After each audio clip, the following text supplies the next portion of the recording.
Kia ora tātou. Kei School of English and Media Studies aho e mahi ana, ko Tili tōku whānau, ko Elspeth tōku ingoa. Nā mihi nui ki a koutou. I've been asked to talk about a course I teach in the School of English and Media Studies, just by way of opening up our thinking about diverse options for work integrated learning, or WIL. So I'm going to overview a project-based WIL course called Creativity in the Community, just as another possible model of the wide range of what WIL can look like. So what is it? In Creativity in the Community, students co-create the work integrated learning in a team with the organisation and academic staff. It is responsive, problem-based, group-based learning. It is a capstone course only offered to third years, and it asks students to draw on what they learned in their majoring area of study and apply it in a professional situation to test it out in practice. It combines some of the features of cooperative education with some of the features of service learning, both of which have been identified as forms of WIL in the literature. It also utilises some of the things I learned from my involvement in the research and design to launch the communication internship, such as the value of daily diaries, but it is more cooperative service learning than it is internship. Cooperative education involves a partnership between the academic institution and the employer. There's a duality to cooperative learning. Students move between academic and vocational learning spaces, and there's to and fro communication between these spaces to align and integrate the two kinds of learning. Students are able to apply learning to practice and reflect on how the demands of practice modify theory. Service learning pairs community-based service activities with structured preparation and reflection.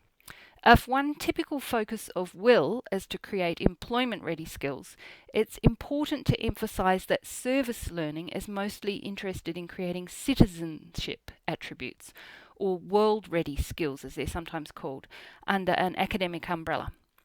Among other examples, in designing creativity in the community, I looked at what Canterbury University had done with bringing the student volunteer army after the earthquakes under the wing of the university as structured service learning for academic credit.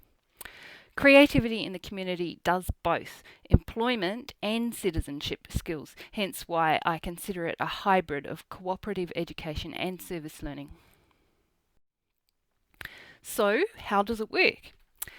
The steps are usually fairly typically as follows. The course coordinator sets up a partnership with a community organisation. These partnerships can be one-off for single delivery of the course or ongoing across multiple course deliveries. So, for example, my colleague Dr. Rand Hazoo at Albany campus has established a relationship with a retirement facility in the region, and he has had multiple groups of students work with them for several years in a row, developing creative and communication types of work. They've made a newsletter, a zine, and a series of verbatim performances that contribute to well-being of the residents by reflecting residents' experiences back to them and to staff and whānau to generate understanding. I've worked with organisations like Wellington Rape Crisis, Just Speak, which is the youth justice advocacy organisation, the Soup Kitchen in Torrey Street, and also with an international organisation called Climate Change Theatre Action. I have tended to choose different organisations each year for teaching the creativity in the community class so as to spread the love, as it were. But lately I've been working more consistently with Te Pū Aroha Home of Compassion Soup Kitchen because they have multiple range of needs to be met, so there's plenty of diversity of work to be done. Plus I can then just manage one big relationship rather than several smaller ones. So once contact with the partner organisation is made and the course is explained, including information from the course coordinator as to what is possible, so typical student skills, equipment available, staff expertise, etc., and what's not possible, I should add, the workplace identifies a range of its needs that might suit the course. This is usually a series of discussions before you arrive at a brief. I start this process really early, usually about 6 months before the start of semester, just to make sure there's really strong understanding built about what can happen and that any questions are answered. And I think doing a good setup really pays off later. So once students enrol, the course coordinator then works with them to identify their strengths and how the skill set of a particular cohort can be harnessed to meet the partner's needs. Using a values assessment tool to look at students' values as well as getting them to articulate their technical strengths. Can help to put them into well-balanced groups that have the range of kind of practical hands-on skills, but also the range of different personalities that make a good diverse group. Students then co-create the learning plan for their group. There are lots and lots of checks and balances. The course coordinator oversees everything and is the sage in the stage, as it were, so always on demand to the students for troubleshooting and advice. But the students in this course are taking responsibility for designing their response to the organisation's brief. So it's a toira model. It's teaching and learning as a collaboration rather than conceived as a one-way transfer of knowledge. Students then pitch their work once it's been checked off by the course coordinator to the organisation, and they receive the go-ahead to actually start doing something only when both organisation and course coordinator are happy. Inductions and training are usually delivered by the host organisation, for example, on-site health and safety training, evacuation points, that kind of thing. When the actual work is done, students are working some of their time in the academic learning spaces, such as the classroom or video editing suite at Massey, and some of the time in the organisation space, where they might be gathering content, helping on specific tasks allocated to them in the workplace, and conducting interviews, that kind of thing. The course coordinator liaises with every party throughout and helps the students refine the work as it proceeds. Delivery of the work usually involves a final presentation to the community partner. Students also deliver reflective assignments at the end of semester or partway through and at the end to the course coordinator. So students get dual feedback. They receive the organisation's response and they receive the academic response. But the workplace hosts don't have any input on the actual grade. Workplace host feedback is also really useful for course coordinators. It's helpful to learn about what employers need, and then that can be applied not just to this course but to other courses in the major, given the capstone course uses skills that have been obtained for courses right throughout their studies. So, for example, this is just one of the many projects that have occurred under creativity in the community. This is Te Ha Tangata, the Human Library on Homelessness. So students worked in partnership with the Soup Kitchen in Wellington to create a multifaceted human library on homelessness project. The Soup Kitchen wanted to help the stories of people who are experiencing homelessness to be heard in the community to enhance understanding, but they didn't necessarily have the means or resources to take that on themselves. So the students were inducted into the Soup Kitchen Health and Safety and Code of Conduct requirements. They were specifically trained by Soup Kitchen staff in cultural sensitivity and situational awareness, and risk management and emergency response type of code of conduct in the workplace. So they learned about the values and expectations for how to work in the specific environment, the collaborative social justice professional environment of the Soup Kitchen, and what was required of them in that context. Then they worked side by side with people experiencing housing deprivation, as well as staff from Massey and staff from the Soup Kitchen and staff from Kahununu Whānau Services, who were also a partner in the project. Kahununu Whānau Services was actually the original funding partner. So ultimately, it was a collaboration between all of these organisations, and so the students were part of a big team of all of us as a complete team. And working together, we created a book, a play, a documentary film, and a series of live storytelling events in Wellington, in which people who had experienced housing deprivation were able to share their stories face to face with the public, with key politicians and top public servants, and with their own whānau. So the students learned extraordinarily valuable things. They learned how to talk to all kinds of people.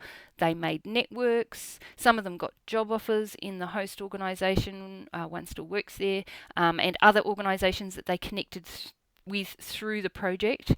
And they were, I think the most important thing, they were inspired by what's possible And so they really threw their hearts and souls into it, and they made very, very good work as a result. So these events, the human library events, and the outputs, the book, the documentary film, the play, they also made a genuine impact on housing policy. We could see in the responses from political leadership how it had impacted them, and we could see that in subsequent policy. So for many of the students involved, this was extraordinarily empowering. The project was life-changing for them in terms of their understanding of themselves as citizens with not only obligations to their community but also with the power to wield their creative and organisational skills as a social force, to see that creative work actually making a change. So pros and cons. There are always some of both. I'll actually start with the cons. Group work. One con of group work can be that one challenging student can disproportionately infect the rest. This did not happen in the Taha Tangata project.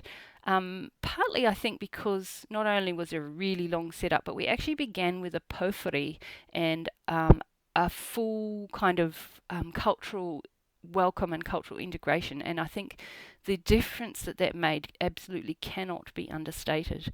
We had a really clear values framework derived from the work of Ngāti Kahungunu as a partner in there that gave values from Te Ao Māori.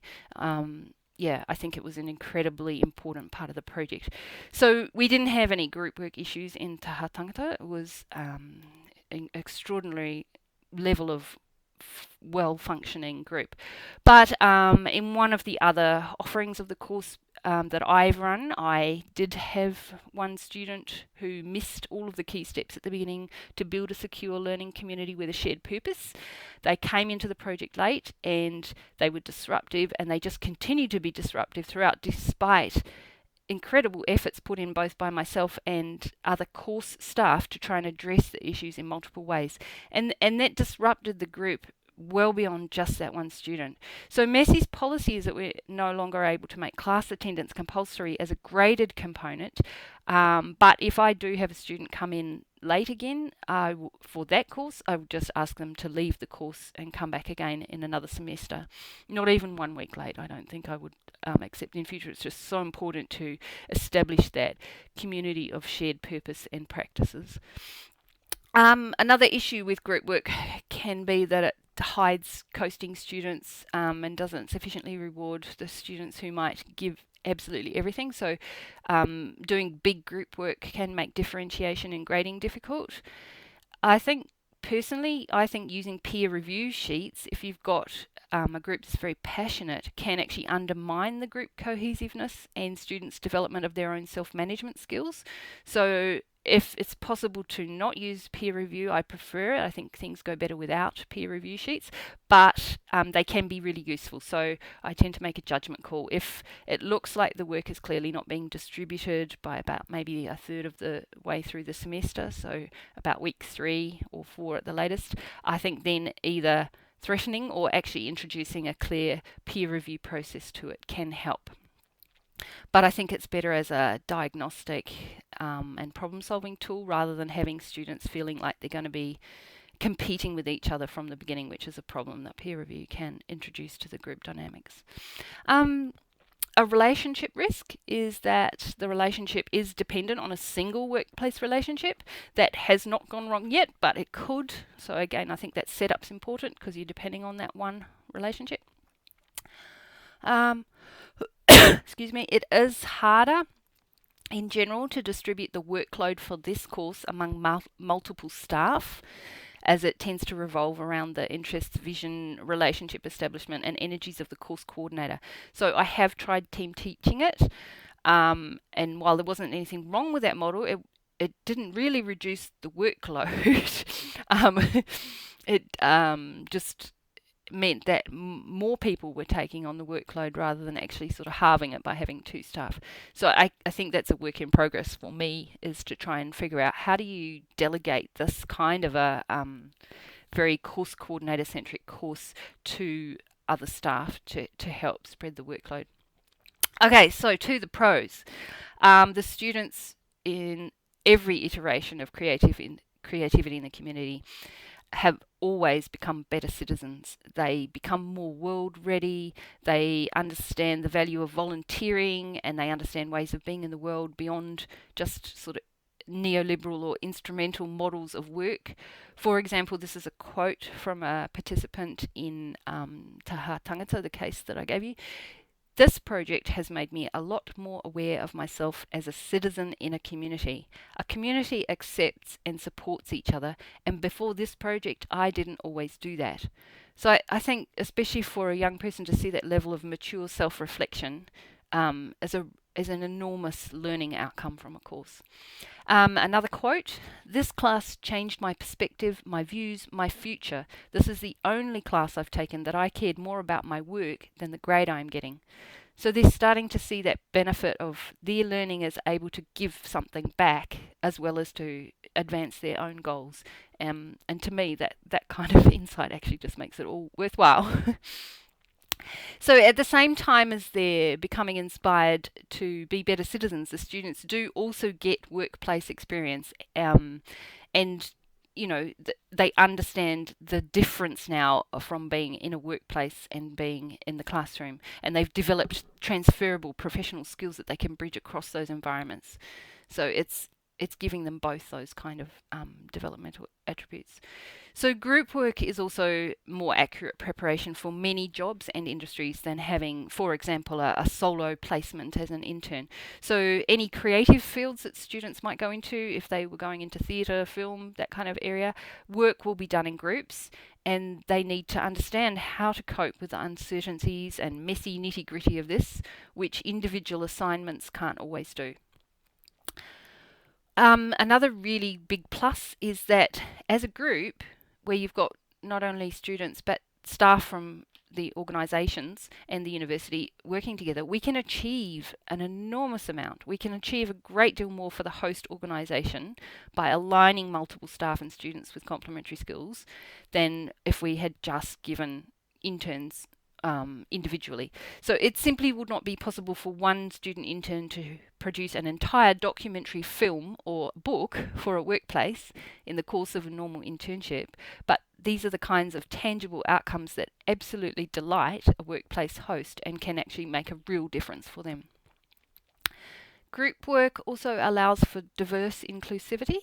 So for example, this is a quote from a student who was part of the class working with Just Speak, the youth justice organisation. This student is differently abled, but they were able to find a way to be absolutely essential to that project because the group work was flexible enough to find a niche for everybody to contribute their skills. So this is what the student said at the end of it.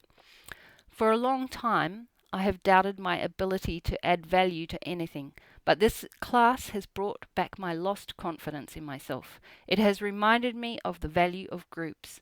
I am of value, and if I take the challenge, I can surmount my disabilities.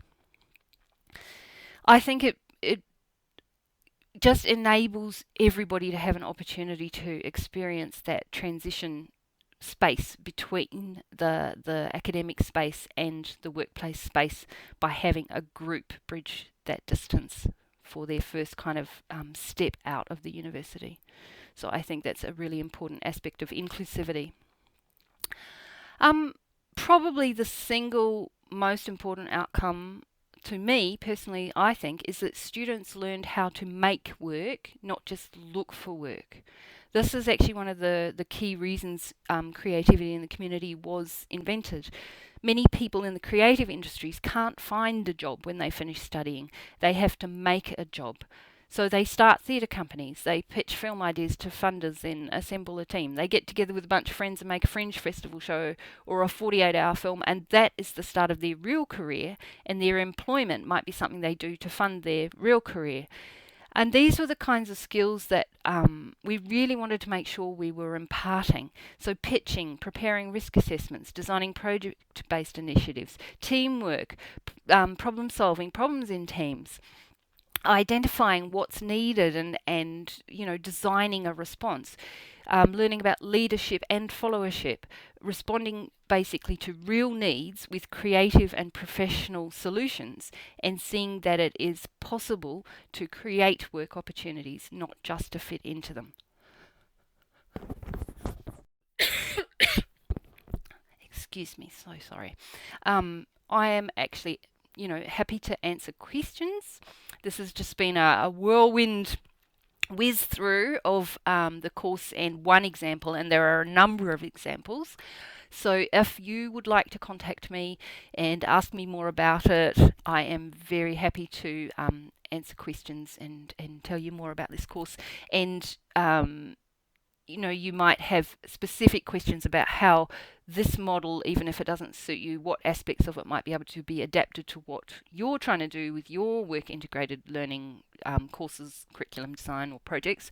And so I'm very happy to answer questions about if there's anything in here that might be able to influence or impact or help what you're doing, or perhaps even just the literature that I researched in designing the course if you would like more information about that. So in a nutshell, thank you for listening to this case study of creativity in the community, and if you have any questions, please feel free to contact me.